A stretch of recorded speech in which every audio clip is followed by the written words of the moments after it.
السلام علیکم ورحمۃ اللہ وبرکاتہ۔ میں امید کرتا ہوں کہ آپ سب خیر و عافیت سے ہوں گے۔ تو آج کا جو ہمارا سبق ہے وہ ہے صفات عارضہ کیا کیا ہیں، یعنی وہ ایسی صفات جو عارضی طور پر ہوتی ہیں وہ کون کون سی ہیں۔ تو آج کا ہمارا یہ سبق ہے۔ تو یہاں پر دیکھیں صفات عارضہ یہ ہیں۔ نمبر 1 تفخیم، یعنی کسی حرف کو موٹا کرنا، ٹھیک ہے، جیسے الحمدللہ را کو ہم نے موٹا پڑھا۔ اسی طرح ہم نے کیا کیا، اللہ الصمد، ہم نے کیا کیا، لام کو بھی موٹا پڑھا۔ اسی طرح اہدینا الصراط، را الف زبر، یہاں پر الف کو بھی ہم نے موٹا کیا۔ تو یہ تفخیم ہے، ٹھیک ہے، یعنی حرف کو موٹا کرنا، یہ عارضی صفت ہے۔ اب کبھی لام باریک بھی ہوتا ہے، جیسے بسم اللہ، ٹھیک ہے، الحمدللہ، را باریک بھی ہوتا ہے، من شر، ٹھیک ہے، قل اعوذ برب، را کے اوپر زبر ہے تو موٹی، اگر را کے نیچے زیر تو باریک، ٹھیک ہے۔ اسی طرح جو الف ہے، الف سے پہلے اگر کوئی حرف موٹا ہوتا ہے تو الف بھی موٹا پڑھا جاتا ہے، اگر کوئی حرف باریک ہو تو الف بھی باریک ہوتا ہے۔ اب یہ جو صفت ہے تفخیم کی، یہ عارضی صفت ہے، ٹھیک ہے۔ اب اس کے بعد دیکھیں نمبر 2 پر ہے ترقیق۔ ترقیق کا مطلب ہے باریک پڑھنا۔ اب انہی حرفوں کو ہم باریک پڑھیں گے، جیسے بسم اللہ الرحمن الرحیم، اللہ کا نام یہاں پر جیسے اعوذ باللہ، یہاں پر دیکھیں اللہ کا نام کیا ہے، باریک ہے۔ الحمدللہ، یہاں پر بھی باریک ہے، یہ بھی عارضی صفت ہے۔ اب اس کے بعد دیکھیں قل هو اللہ، یہاں پر اللہ کا نام موٹا ہوا، اللہ الصمد، یہاں پر اللہ کا نام موٹا ہوا، اللہ لا الہ الا، اگر ہم یہ صفت ادا نہیں کریں گے حرف کا جو حسن ہے وہ ختم ہو جائے گا، اللہ لا، اللہ الصمد، الحمد للہ رب تو یہ کیا ہے، حسن ختم ہو جائے گا۔ تفخیم اور ترقیق یہ دونوں صفات عارضی ہیں، اگر موٹائی آئے گی تو وہ موٹائی عارضی ہوگی، اگر باریکی آئے گی تو وہ باریکی بھی عارضی ہوگی، ٹھیک ہے۔ اب اس کے بعد دیکھیں نمبر 3 پر ہے غنہ زمانی۔ غنہ زمانی یہ ہوتا ہے جس کے لیے ہم ارادہ کر کے پڑھتے ہیں۔ ایک ہوتا ہے غنہ آنی، جو اپنی آن کے اوپر ادا ہوتا ہے، جیسے نون اور میم، جیسے انعمت علیہم، ان ناک میں آواز چلی گئی، ناک میں آواز چلی گئی، تو اس کو کہتے ہیں غنہ آنی، جو اپنی آن کے اوپر ادا ہو جاتا ہے۔ اس کے بعد ہوتا ہے غنہ زمانی، اس کے لیے ہم ارادہ کرتے ہیں، جیسے من بعدی، ٹھیک ہے، من بعدی سے ہم من بعدی، اس طرح اخفاء والا قاعدہ ہے۔ اسی طرح کیا ہے، تو جس طرح تو یہ غنہ زمانی ہوتا ہے، جیسے اخفاء ہوتا ہے، ادغام ہوتا ہے، تو ان کے اندر جو غنہ ہوتا ہے وہ غنہ زمانی ہوتا ہے، اس کے لیے ہم ارادہ کرتے ہیں۔ اب یہاں پر دیکھیں ادغام۔ اب ادغام جو ہے یہ ہوتا ہے حرف کا ایک دوسرے میں داخل ہونا، یہ بھی ایک عارضی صفت ہے، جیسے من ربک سے ہم من ربک پڑھتے ہیں، من لدنہ سے ہم من لدنہ، یعنی نون ساکن اور نون تنوین کے بعد اگر یرملون یعنی 6 حروف آ جائیں تو وہاں ادغام ہوتا ہے، اگر کوئی اور حرف آ جائے تو وہاں ادغام نہیں ہوتا۔ اب اس کے بعد دیکھیں نمبر 5 پر ہے اقلاب۔ اقلاب کا معنی ہے بدلنا۔ اب مثال کے طور پر اگر آپ دیکھیں کہ اقلاب جو ہے، اگر نون ساکن نون تنوین کے بعد با آ جائے، جیسے من بعدی سے ہم پڑھتے ہیں من بعدی، تو اقلاب کا معنی ہے بدلنا، ادغام کا مطلب ہے داخل کرنا، ٹھیک ہے، ایک حرف کا دوسرے میں چلے جانا۔ اس کے بعد یہاں پر دیکھیں نمبر 6 پر ہے اخفاء۔ اب اخفاء جو ہے اس کا مطلب ہے چھپانا، یعنی ہم آواز کو چھپاتے ہیں، نون ساکن اور تنوین کے بعد اگر 15 حروف اخفاء والے آ جاتے ہیں، ان کی تفصیل انشاءاللہ ہم صفات عارضہ کو جب شروع کریں گے تو وہاں پر ہم پڑھ لیں گے۔ جب وہ 15 حروف آتے ہیں تو ہم ناک کے اندر آواز کو چھپاتے ہیں، جیسے من کان، من تاب، شیء قدیر، یہ غنہ نہیں ہے، یہ میں اخفاء کر رہا ہوں، آواز کو چھپا رہا ہوں۔ غنہ ہوتا ہے خالص آواز، جیسے من، ان دونوں میں فرق ہے اخفاء اور غنہ کے اندر، ٹھیک ہے۔ اس کے بعد آپ دیکھیں نمبر 7 پر ہے مد فرعی۔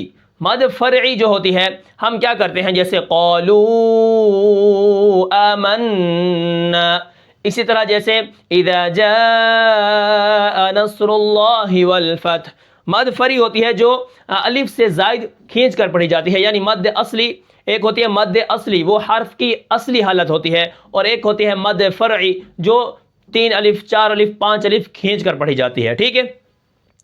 اب اس کے بعد دیکھیں نمبر 8 پر ہے تسہیل۔ تسہیل کا معنی ہے نرم کرنا، جیسے حامیم سجدہ کے اندر ایک آیات ہے وَلَوْ جَعَلْنَاهُ قُرْآنًا أَعْجَمِيًّا لَقَالُوا لَوْلَا فُصِّلَتْ آيَاتُهُ أَعْجَمِيٌّ، یہاں پر دیکھیں اعجمی لکھا ہوتا ہے، لیکن جو دوسرا حمزہ ہے وہ تسہیل والا ہے۔ تسہیل کا معنی ہے آسان کرنا اور اس حمزہ کو نرم کر کے پڑھنا، ٹھیک ہے، جیسے اللہ، ٹھیک ہے، الذکرین، یہ اصل میں اس طرح تھا لیکن اس کے اندر کیا ہوا ہے، ابدال ہوا ہے، تبدیلی آئی ہے۔